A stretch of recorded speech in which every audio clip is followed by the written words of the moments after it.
Hello everyone, this is Bentley, and today we're doing episode 13 of Tank of the Week. And this one is going to be pretty simple. Let's check it out.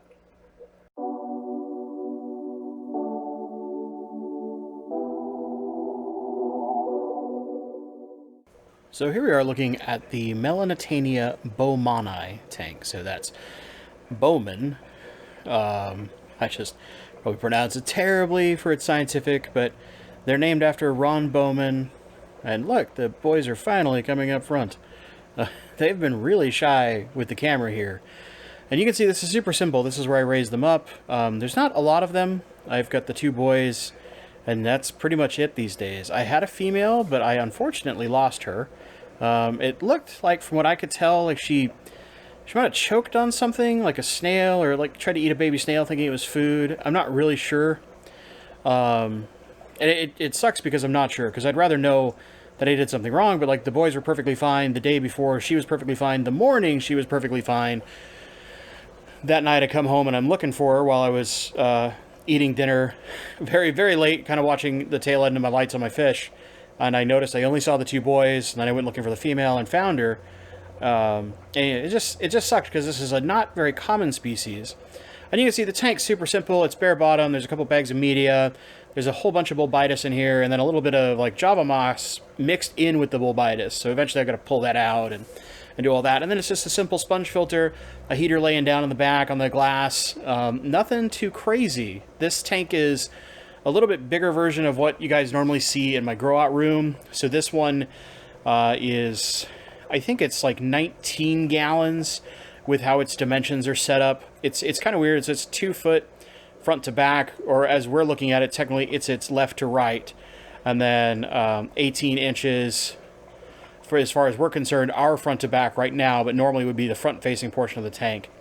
And then 12 inches tall. Or say, I think it's like slightly more than 12 inches, but very close to that. So I think it's like 17 or 18 gallons. It's kind of a weird number, but still, these are really nice tanks as far as just raising rainbows. And when there's only 2 or 3 of them, it's suitable size, because the size that you're seeing these fish, they don't get much bigger. Now, granted, they're super shy, and they might not be as popular in the hobby because they're kind of a pale yellow naturally. Now, what makes this fish really cool is the males and the females all get the same color. They'll have this kind of pale yellow up top with these super thin red pinstripes in the upper portion of their body, then a big strong black stripe going right down the middle all the way from left to right of their body.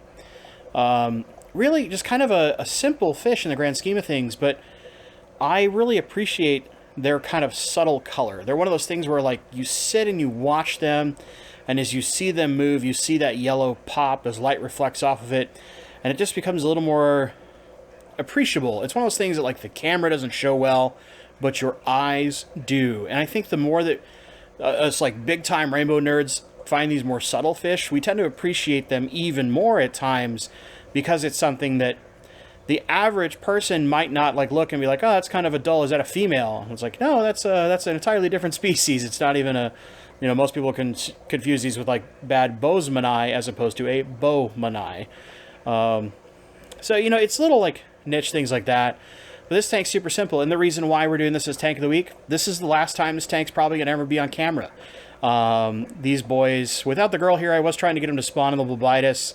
I didn't really have much luck. She did not seem like she wanted to spawn with these boys. And with her gone, of course, I can't. So they're going to move over to the 29-gallon acrylic that has like the Goldii Decais and the Parvas, and just kind of live there in a community with a little extra swim space and some more rainbows so that they feel a little better, and they'll have other rainbows to interact with. And then this tank will get torn down completely to make some room. Basically, the heater and some of the power that's going here kind of just needs to get taken away so that we can make room in the terrible wiring of my house for Animal House. That thing's going to need, as a bigger tank, it's going to need a little bit more oomph, kind of a stronger heater. I think I have a 300 watt for that thing just to get the right temperatures for it. And I don't want to risk tripping breakers in my house, so I've got to take a little bit of power off. There's another tank that's going to come down too. And then eventually, as we get room in my garage or something like that, you know, more tanks will migrate their way out there. Not to say that this tank will disappear forever, but for right now, this is kind of the last time I'm going to show it.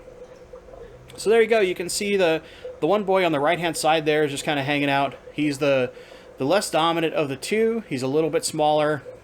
And you can just barely see that yellow, and it's got kind of a beautiful shimmer to it. And then if you look really close, you'll see those red pinstripes just above that black stripe. But he's been darting around with only the two boys. They kind of chase each other a little bit more. And yeah, this tank's a little dirty. It's literally right before what normally would be a scheduled water change. But since we're going to move these fish and tear this tank down, kind of no reason to water change it now just to then drain it again. We'll just drain it once. So that's it. I mean, this tank's super simple, but I kind of just want to show there's a bunch of bulbitis, and this is how easily you could do a grow-out tank for rainbows. The only difference I would do is I would highly suggest painting, if you're going to go bare bottom, paint the bottom of the tank black. It's something I didn't do. I was trying to speed set these up right before Gary Lang came last time to speak to my club a little over a year ago. And it's the one thing I regret is not painting the bottoms of these. I also ran out of paint painting the back, so that's part of the reason. But I think in the end, you could have a setup like this, and if you have sponges and you want some extra media, like I just keep these media bags here so I have a spare bag I can throw wherever I want on a new tank and have some pre-seeded media ready. And then, you know, this is kind of it was plant storage for a little while just to give them something to hide in, and then eventually the bulbitis grew out. There's tons of it. And it can move to other tanks, and there's some moss, and then some equipment just kind of here, like that sponge will probably move to some other tank, and it'll just have a pre-seeded, ready-to-go sponge. And that's it. Like, super simple, nothing too crazy. You can already see, like, the right-hand side is painted black. That's the normal back of the tank. But because we have it sideways on the rack like this, because this rack isn't 2 foot front to back, we have to sit it sideways. So what I would normally do is at least the bottom and back of the tanks in black, just going forward. I know not all of my tanks are that, so you're like, well, why practice what you preach, man? But that's just kind of a long-term thing of just, I've learned some lessons. I really come from the old school of, like, you never painted tanks back in the 80s and stuff like that. They were almost always clear against a wall, and we just kind of nodded and smiled, and we got used to that stuff. So for those of you who can't stand, like, clear backs, I'm sorry, man. I come from a much older school mentality of doing that, and the few backgrounds they were done were always kind of ugly to me. So, you know, those stick-on, like, looks like plants or whatever. I've never found any of those attractive, so I've always left, like, clear glass in the background, and it lets you see parts of your equipment if you needed to see certain things. Like, we used to use that to monitor some equipment when I was a kid with my dad, and nowadays, you know, I don't really need to do that. Things are a little more reliable, or we just do things in a better way. So, black back, black bottom. That's about the only difference I would do for raising in like a bare bottom style tank. And then you can't see it, but there's a little bit of crushed coral hiding behind that heater in the very back, behind all the bulbitis. That's just a buffer, because Seattle's water is so soft, and Rainbow's like slightly harder water.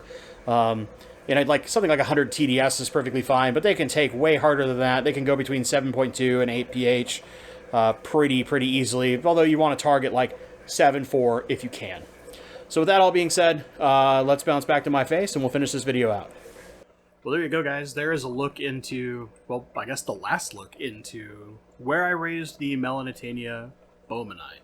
No, I'll pronounce it like that just to make it a little more obvious. Some people get it mistaken, but it's a really cool fish. I think more people should kind of get to know this fish and get an understanding for it, because it's not common. I don't know too many people in the United States that have it. Like, I know Lucas Bretz has it, of course Gary Lang has it, I have it, and there's a few other people who aren't like in the YouTube sphere that have this fish that are big rainbow nerds, but it's not super common. It's not something that you find, you know, even at some of the rainbow focused breeding houses. You don't find this fish. It's just not very common.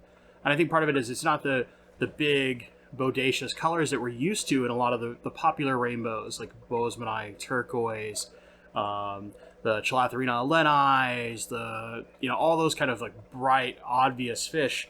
But at the same time, both the females and the males have color, and they look really similar. So you actually have to pay attention to body shape and fins to really identify male to female well. But that being said, I really enjoy this fish. I would love to know, just, do you guys appreciate subtle fish like this? Do you want that bright, colorful fish? Are you that person who loves like that that brown weird fish that has the really cool behavior. You know, Corey from Aquarium Co-op talked about this recently, and I've had lots of comments from people who are like, I'm that person that likes the brown, dull-looking fish that has the really cool behavior. So I'd love to know, what kind of fish person are you? Do you want only the bright, colorful fish, or do you appreciate fish that are a little more dull or simple or not as obvious to the eye unless you sit and appreciate them for a while, and it's the behavior or something like that that's more interesting to you? I would love to know that down in the comments below. Of course, if you like this Tank of the Week, we have one every Wednesday. Hit the like button, give a little thumbs up. If you don't appreciate the Tank of the Week and maybe you want to see something different, or you can't stand the fact that there was a little bit of mold left in the bottom of a tank I'm about to tear down, you go ahead and hit that thumbs down button twice. If you haven't subscribed and you've enjoyed this stuff, maybe even consider a little bit of subscribe. It really helps the channel out for all the YouTube magical algorithms and stuff. But yeah, I mean, the only other thing I want to say is, just to top this off, November the 9th, I will be at the Greater Seattle Aquarium Society's general auction. I'll actually put something that has a little bit of the details at the end of this video. So if you want to hang out and talk, I might even bring my filming gear, and maybe what we'll do is a Q&A kind of sit down, and I'll ask you one question if you're in person, and we'll put that together as a compilation, kind of like what I did at AGA, except it'll be with you guys, with fans, if you want to be on camera, of course. And, you know, there's also going to be several club members, like I'm confident, you know, Alyssa Bentley and maybe even Bob Steenfott. You know, some of the locals who are here will be there. And it'll be fun to just kind of hang out, bid on some fishing plants, and just have a day being a nerd. So if you're going to be there, it's at the Eagles Center in White Center, Washington. There's going to be details down below for that if you're interested. And I'll also post it on the community tab just so you guys can see all the details. If you're local or you're close enough with a drive and want to come down or up, depending on where you're from, I'd love to see you there. Don't hesitate to come up to me and be like, hey, Bentley, I'm this person on YouTube. I love meeting you guys in person. It's probably my favorite thing about being a YouTuber is the opportunity to meet fellow nerds like myself and just hang out and BS about fish. So that's it, guys. As always, thank you so much for watching, and stay awesome.